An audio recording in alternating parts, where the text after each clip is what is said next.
আমরা বিশ্বাস করি এখানে সবাই শিক্ষিত ছিল, সচেতন ছিল।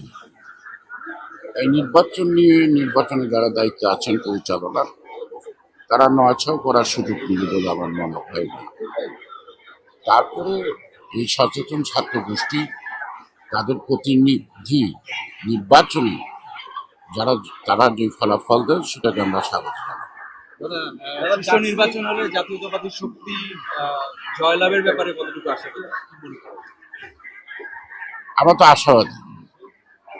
তারপরে দীর্ঘদিন যাবৎ ছাত্ররা ক্যাম্পাসে থাকে না, এবং ছাত্র সংগঠন একচাটে একটি সংগঠন ছিল, সেটা সরকারি ছাত্রলীগ। আর বাকি সংগঠনগুলির বিকাশ ঘটানোর ক্ষেত্রে তাদের ন্যূনতম সুযোগ ছিল না। এই স্বল্প সময়ের মধ্যে ক্যাম্পাসে এখনো স্বাভাবিকভাবে সকল ছাত্রছাত্রী ফিরে আসে না। তারপর আমি জানি আমাদের দেশের ছাত্র সমাজ অত্যন্ত সচেতন।